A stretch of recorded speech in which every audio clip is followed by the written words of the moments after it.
Hello everyone, stand हिल RAM. तो friends, good evening. शाम के बज रहे हैं लगभग 6, पक्का 6 बज रहे हैं घड़ी में। और स्वागत करती हूँ आप सभी का हमारी यूट्यूब चैनल मुनिया बलवंत सिंह पे। तो फ्रेंड्स, कैसे हैं आप सब? आशा करते हैं आप लोग बहुत अच्छे होंगे। मैं भी ठीक हूँ।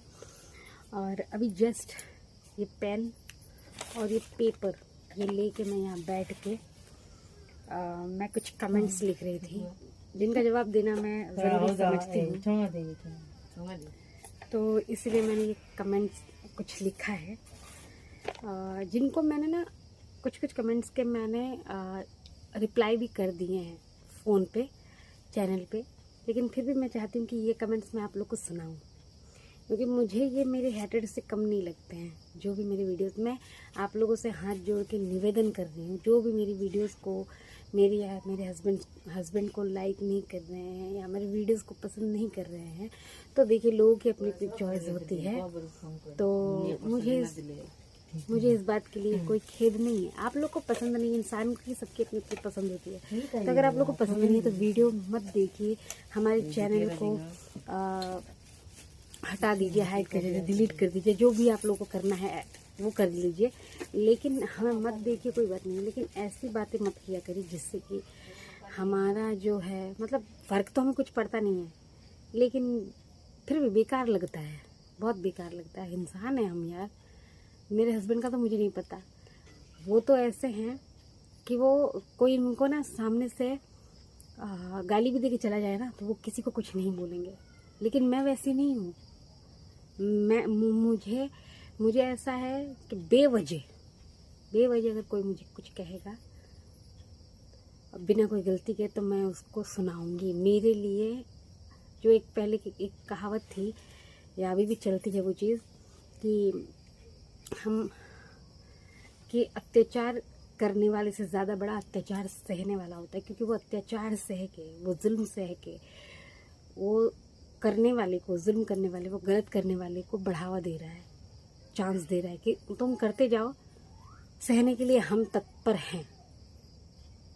तो इस बात को मैं पूरी तरीके से लागू करती हूँ और मुझे ये अच्छा नहीं लगता। चाहे कोई भी हो, गलत है तो गलत है, मैं उसका विरोध करती हूँ। तो फ्रेंड्स, ये बात अपनी जगह है।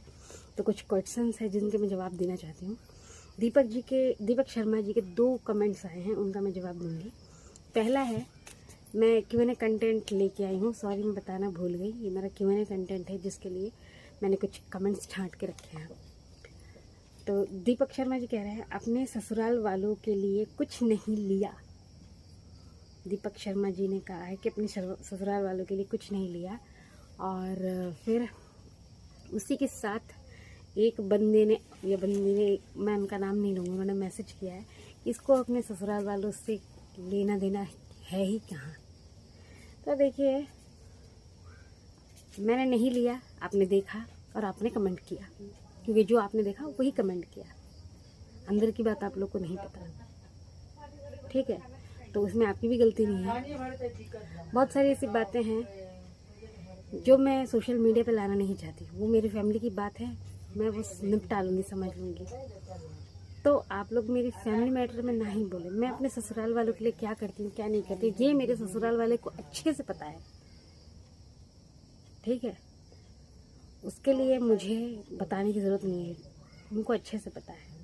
और दूसरा मैटर, आधी जानकारी घातक होती है। जो आपको नहीं पता पूरी बात, तो पूछ लिया करिए। आपने अगर यहाँ लिखा होता कि अपने ससुराल वालों के लिए क्यों नहीं लिया कुछ, तो मैं आपको जवाब देती। लेकिन आपने सीधे कहा कुछ नहीं लिया। उनके साथ एक और कमेंट, इसको नहीं पढ़ी, ठीक है? मुझे मेरे ससुराल वालों की पढ़ी है या नहीं पढ़ी है, वो मेरा मैटर है ना। अगर नहीं पढ़ी होती तो मैं शादी ही क्यों करती, बताइए ना। हर चीज़ में औरत को ही दोष क्यों दिया जाता है?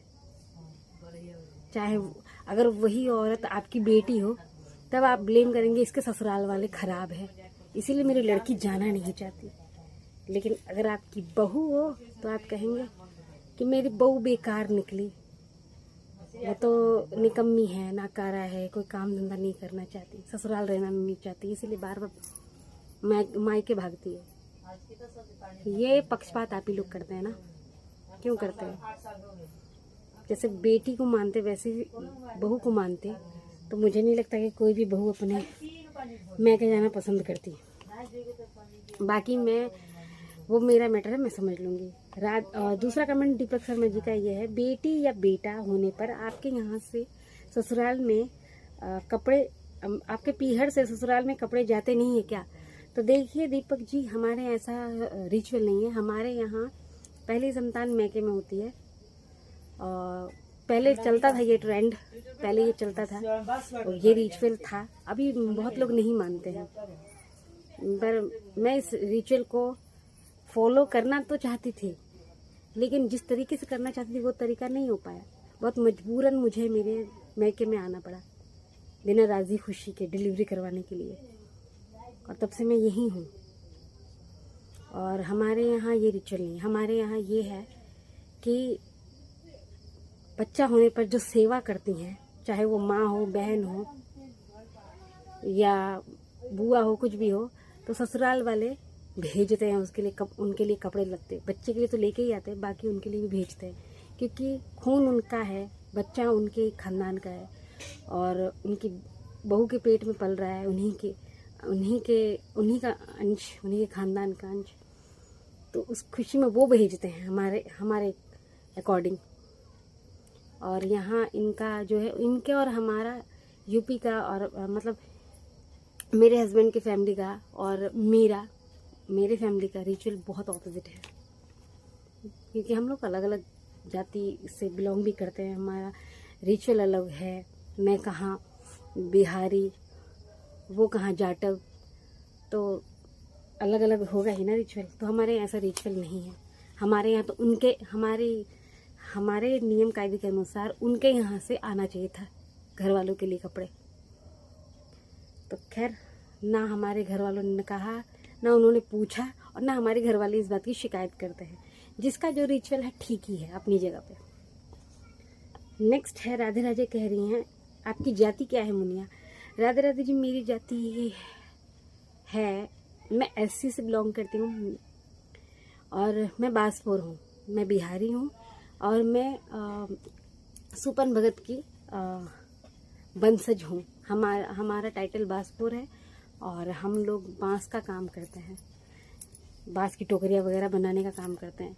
हालांकि यहाँ मेरा जन्मक्रम तो यहीं हुआ है, मेरे दादा दादी यहाँ आके रह गए, सेटल हो गए, तो वो यहाँ आके मजबूरन उनको वो बांस का काम यहाँ आसाम में तो चलता नहीं था, तो इसीलिए उन्होंने साफ़ सफाई का काम करना शुरू कर दिया।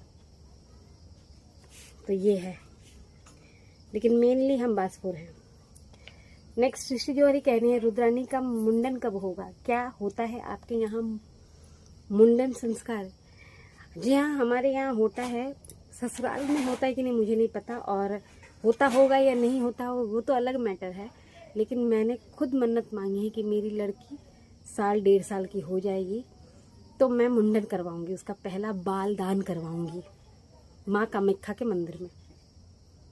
तो मैं करवाऊंगी अपनी तरफ से, वो करवाएं या ना करवाएं मुझे नहीं पता। बाकी अगर उनके यहाँ ये रिचुअल होगा तो ज़रूर होगा। लता कुमारी कह रही हैं, पैसे बहुत ज़्यादा हो गए हैं, लग रहा है इस बार टिकट, अच्छा पैसे ज़्यादा हो गए हैं लग रहा है, बार बार टिकट करवाते हो फिर कैंसिल हो जाता है। लता कुमारी जी, हम कोई मूर्ख तो है नहीं कि बार बार टिकट करवाएंगे कैंसिल कर देंगे, ऐसा कोई बात नहीं है। और ना ही हमारे पास इतने पैसे हैं। तो कुछ बोलने से पहले सोच लिया करिए ना।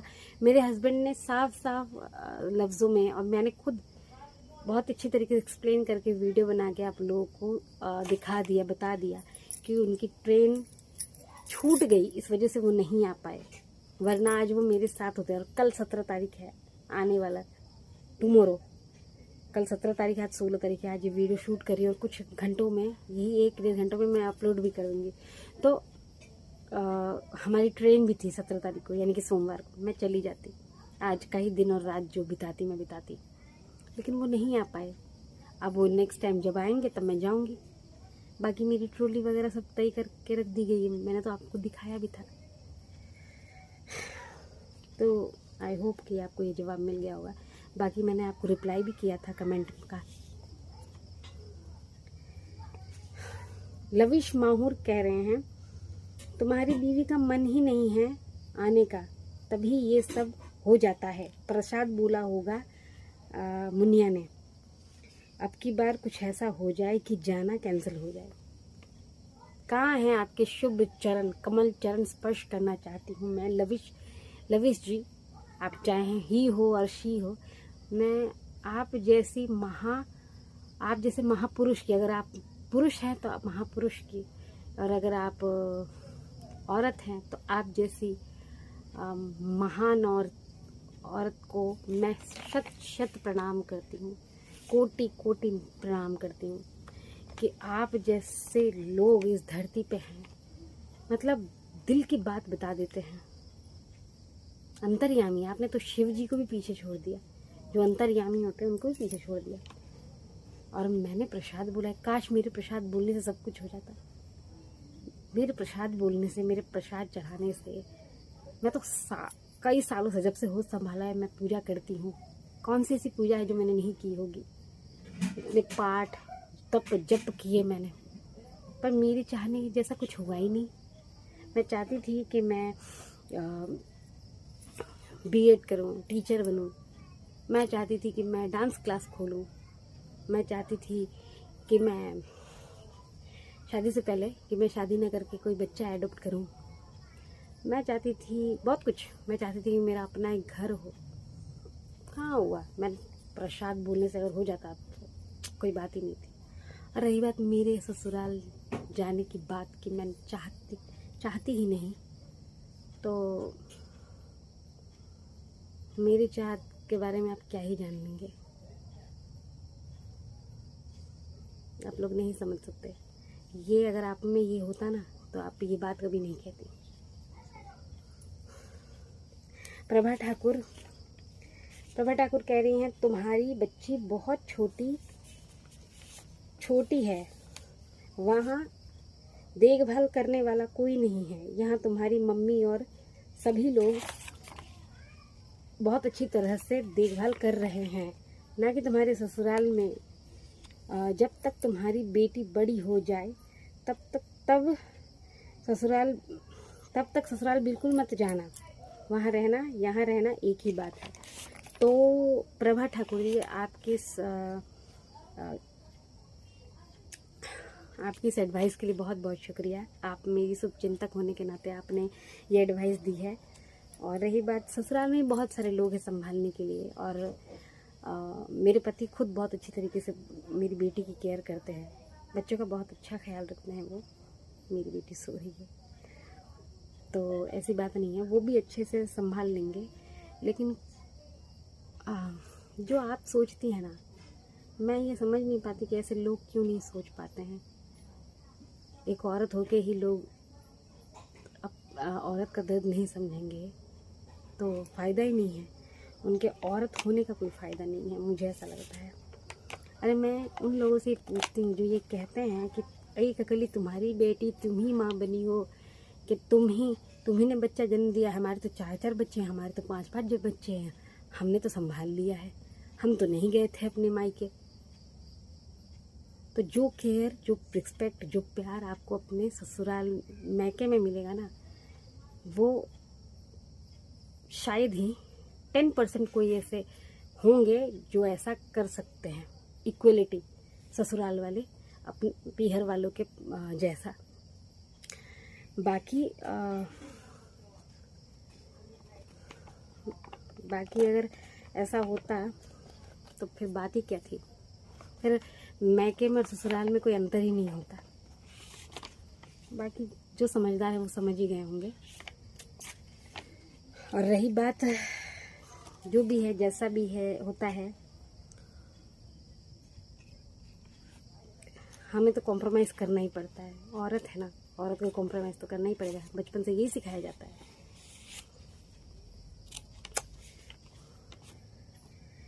तो देखभाल मेरे बेटी का वहाँ भी अच्छे से हो जाएगा, वो भी संभाल लेंगे, मुझे पता है। लेकिन कुछ चीज़ों के लिए मैं खुद अपनी बेटी को कहीं कहीं ले जाने से डरती हूँ। बिना जाने बिना सोचे कहीं से लोग आते हैं तो वो अपना प्यार एक अलग तरीके से दिखाते हैं कि मेरी बेटी को कहीं से आके चॉकलेट पकड़ा देते हैं। बताइए, वो 8-9 महीने की लड़की चॉकलेट खाने लायक थोड़ी है। उसको तो डॉक्टर ने मैंने जबकि बार बार मैंने कहा है कि इसको चीनी नमक नहीं देना है, इसको चॉकलेट नहीं देना है, इसको मैदे की चीज़ें नहीं देनी है, तो वो मैं किन किन को समझाती फिरूं? क्योंकि मैंने अपनी बेटी को लेके बहुत कष्ट झेले। मेरी बेटी ने बहुत कष्ट झेला है जन्म से ही। अब मैं, और जो लोग ये कह रहे हैं कि भैया तुम ही अकेली माँ बनी हो, हमने 4-4 5-5 बच्चे जने, हमें तो कुछ नहीं हुआ, हम तो संभाल लेते हैं, तो भैया मैं आप लोगों से एक बात कह रही हूँ, बस 1 घंटे के लिए आप लोग अपना एक हाथ बांध लीजिए और दूसरे हाथ से आप लोग अपना घर का काम करिए। बर्तन भी करिए, झाड़ू भी करिए, पोछा भी करिए, खाना भी बनाइए, बच्चा भी संभालिए। बच्चे के कपड़े जब बार बार वो टॉयलेट पॉटी कर दे तब सब साफ करिए और फिर चेंज करिए, दवाइयाँ खिलाइए। उन्हीं एक हाथ से आपको 1 घंटे के लिए सारी एक्टिविटी करिए। फिर मुझे जवाब दीजिएगा कि आप लोगों के माँ होने में, जो लोग ऐसा कहते हैं, और मेरे माँ होने में क्या डिफरेंस है। हालांकि ऐसे भी लोग हैं जिनके पास दोनों ही हाथ नहीं है, वो अपने दोनों पैरों से कर रहे हैं। तो मैं तो भाई साहब, मैं तो उनको दूर से प्रणाम करती हूँ। वो किसी भगवान से कम नहीं है, हाथ जोड़ के प्रणाम करती हूँ। मैं तो उनके आगे कुछ भी नहीं हूँ, लेकिन मैं उनके दर्द से कहीं ना कहीं गुजर चुकी हूँ, तो मैं महसूस कर सकती हूँ। तो आप पे बीती नहीं है तो आप क्या ही महसूस करेंगे। जिस पे बीतती है वही जानता है। सिर्फ ये ज़ुबान से कह देना काफ़ी नहीं होता है। तो इसी के साथ ये Q&A का सिलसिला मैं यहीं पे ख़त्म करती हूँ। कुछ गलत कहा हो तो उसके लिए माफ़ कर दीजिएगा। इस Q&A कंटेंट को मैं यहीं एंड करती हूँ। और मैं आप लोगों से रिक्वेस्ट करूँगी, गुजारिश करूँगी, किसी को भी कुछ भी बोलने से पहले कम से कम 2 बार सोच लिया करिए कि आप क्या बोल रहे हैं, किससे बोल रहे हैं। फ्रेंड्स, इसी के साथ इस ब्लॉग का एंड किया जाता है। फिर मिलेंगे। जय माता दी, बाय बाय। और हाँ, ये बिंदी जो है मैंने लगाई है, ये कैसी लग रही है? मुझे बहुत पसंद आई थी, मैंने लगा ली। बाकी आप लोग बताइए कैसी लग रही है, सूट कर रही है नहीं, कमेंट सेक्शन में ज़रूर बताइएगा।